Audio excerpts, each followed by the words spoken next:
प्रिय मित्रों नमस्कार, स्वागत है आपका हमारे चैनल ज्योतिष से समाधान में। और बात हो रही है रोगों की, बीमारियों की। कल हमने पहले भाव पे चर्चा की थी, आपने सुना, और आज हम दूसरे भाव पे चर्चा करेंगे जो कुंडली का दूसरा भाव है, दूसरी राशि है यानी वृषभ राशि।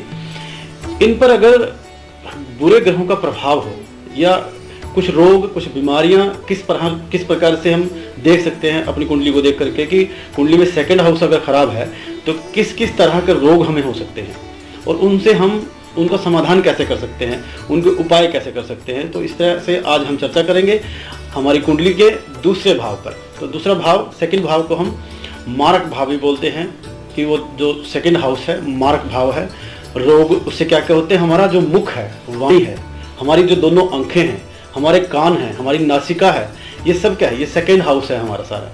तो अगर इनमें किसी भी तरह का कोई रोग होता है, यानी हमारी आंखों की कमजोरी, रोशनी कम होती है, कई बार आंख में आपने देखा होगा कि प्रेशर बढ़ जाता है आंख के अंदर, वो भी सेकंड हाउस में कहीं ना कहीं खराबी का कारण होता है। कान में कोई तकलीफ है आपके, किसी भी तरह का पर्दे में कोई तकलीफ है, वो भी हम सेकंड भाव से देखते हैं। आंखों की रोशनी चलेगी, नासिका में कोई प्रॉब्लम है किसी भी तरह की, हड्डी बढ़ गई है या आपका नाक का ऑपरेशन है या साइनस है, किसी भी तरह का कोई रोग आपको नासिका से संबंधित है तो सेकंड भाव आपका कहीं ना कहीं खराब है। और हम देखते हैं कई बार दांत हमारे खराब हो जाते हैं, दांतों में कीड़ा लग जाता है, दांत टेढ़े मेढ़े होते हैं, दांतों के रोग हो जाते हैं।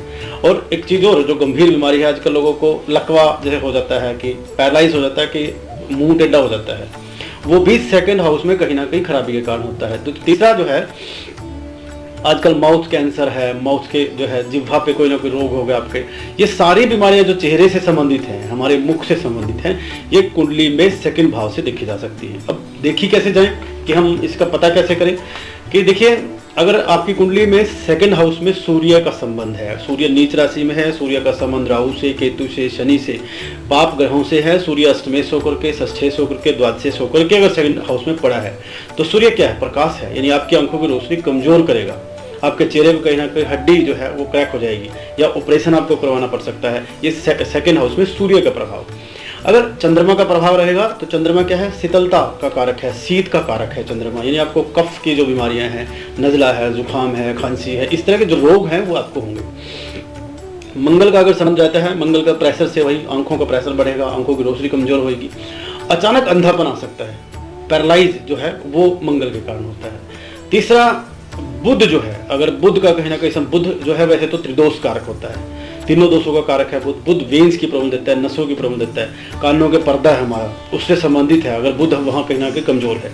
बृहस्पति जो है अगर कमजोर है, बृहस्पति सेकंड हाउस में नीच राशि में है, सेकंड हाउस में किसी क्रूर ग्रह के साथ बैठा है, षष्ठेश, अष्टमेश, द्वादशेश के साथ बैठा है, या कहीं ना कहीं वो किसी पाप ग्रहों से दृष्ट भी है, तो बृहस्पति का एक रोग रहता है कि बृहस्पति हमें जितने भी जो व्याधियां, जो लंबी बीमारियां हैं वो बृहस्पति के कारण होती हैं कि लंबी बीमारियां हैं। और दांतों का जैसे पायरिया हो जाता है कई बार लोगों में दांतों में, तो वो आजकल आपने सुना होगा वोकल कार्ड हमारा खराब हो जाता है, वो सारे के सारे बृहस्पति के कारण हैं।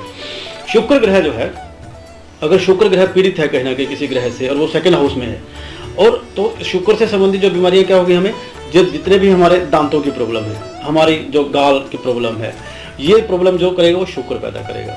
और तीसरा जो है शनि, शनि कारक है, शनि भी लंबी बीमारियों का कारक है। कैंसर, जितने प्रकार के माउथ कैंसर होते हैं तो उनका जो कारक है वो शनि है। राहु जो है वो विषाणु कारक है, यानी कीड़े लगना दांतों में, वो राहु के कारण होते हैं। अकस्मात जो रोग हैं, लंबी जो बीमारियां हैं राहु, जो हमें पता ही ना चले, काफ़ी दिनों बाद पता चले कि हमें तो ये माउथ की बीमारी है, वो भी राहु के कारण होती है। केतु भी विष का कारक है, जहर का कारक है। इन्फेक्शन जो हमारे माउथ में होता है, नाक में होता है, कान में इन्फेक्शन हो जाता है, वो सारा केतु के कारण होता है। और अब बात करते हैं सेकंड हाउस के उपायों की। तो दोस्तों, सेकंड हाउस कुंडली का और वृषभ राशि अगर कुंडली में कहीं ना कहीं आपकी खराब है, यानी वृष राशि में कोई ना कोई पाप ग्रह बैठा है, वृष राशि का स्वामी गलत भाव में बैठा है, सेकंड हाउस आपका दूषित है, सेकंड हाउस आपका खराब है, यानी उसमें कोई नीच का ग्रह बैठा है, पाप ग्रह बैठा है, या ऐसी कोई युति है जो क्रूर ग्रहों की युति है, या छठे, आठवें, 12वें का मालिक जो है वहां पर बैठा है, या नवांश में कहीं ना कहीं आपका जो सेकंड हाउस का मालिक है, यानी जो दूसरे का मालिक है, वो उसमें नीचांश में चला गया है। और दूसरा, अगर आपको लगे कि इस तरह का रोग हमें मुख संबंधी, कान संबंधी, आंख संबंधी, इस चेहरे से संबंधित कोई भी रोग हमें सता रहा है, तो हम क्या कर सकते हैं उसके लिए। तो जानते हैं 10 उपाय मैं आपको बताऊंगा, कारगर उपाय हैं, वो आजमाइए आप। पहला उपाय है कि सबसे पहला हम कुटुंब का भाव भी बोलते हैं, मुख है हमारा, धन तन धन, धन का भी है, मुख का भी है, कुटुंब का भी है, सेकंड हाउस। अब सबसे पहले तो आपको मुख शुद्धि रखनी है। आप किसी भी प्रकार का कोई भी गुटखा, पान मसाला, बीड़ी, सिगरेट इस तरह का सेवन नहीं करेंगे। अगर आपको इस तरह की कोई वो लगता है तो मुख शुद्धि रखिए, इलायची चबाइए आप, सौंफ चबाइए आप।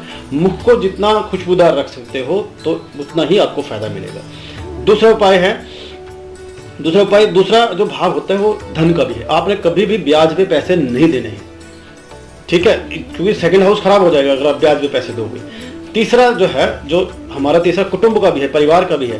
परिवार के किसी सदस्य की बद्दुआ नहीं लेनी है, यानी हर सदस्य को आपने खुश रखना है, क्योंकि कुटुंब का भाव है, दादा है, दादी है, माता पिता है, भाई बहन बुआ, इनको प्रसन्न रखना है। ज़्यादा से ज़्यादा कोशिश करनी है कि आप इनकी बद्दुआएं ना लो, नहीं तो आपको ये जो सेकंड हाउस है आपका खराब हो जाएगा। और दूसरा, चौथा जो इसका उपाय है, फोर्थ उपाय इसका है कि आप एक नारियल लीजिए, अपने जो भी या कोई बीमार व्यक्ति है या कुछ उसको लगता है कि इसका सेकंड हाउस से संबंधित कोई बीमारी है, 21 बार उसके ऊपर से वार कर किसी भी धर्म स्थान पे जाकर इसको जला दीजिए, इससे ये शांत हो जाएगा। तीसरा जो आप घर में सुबह बजरंग बाण का पाठ कीजिए। बजरंग बाण का पाठ जब करते हैं तो आगे एक पानी का गिलास रखिए, उसमें तुलसी पत्र डाल लीजिए 5, वो पानी आपको पीना है बजरंग बाण का पाठ करके, और फिर जैसे आपका सेकंड हाउस से संबंधित कोई भी आपको बीमारी है वो ठीक हो जाएगी।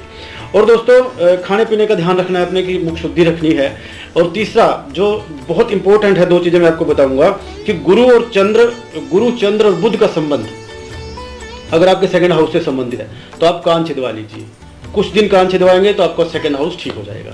अगर उसका संबंध केतु से है तो आपको नाक छिदवाना है, कुछ दिन के लिए नाक छिदवाइए, 43 डेज के लिए, उसमें चांदी डाल के रखिए तो आपको बहुत आराम मिलेगा। दोस्तों मित्रों, ये था आज का हमारा एक प्रोग्राम जो हमने रोगों पे, बीमारियों पे, दूसरे भाव पे वो है। आपको भी अगर लगता है कहीं ना कहीं किसी भी तरह का इस तरह का कोई रोग, कोई बीमारी या कोई आपको सेकंड हाउस चेक कराना है तो आप मुझे जरूर लिख सकते हैं। मेरा व्हाट्सएप नंबर नीचे आ रहा है।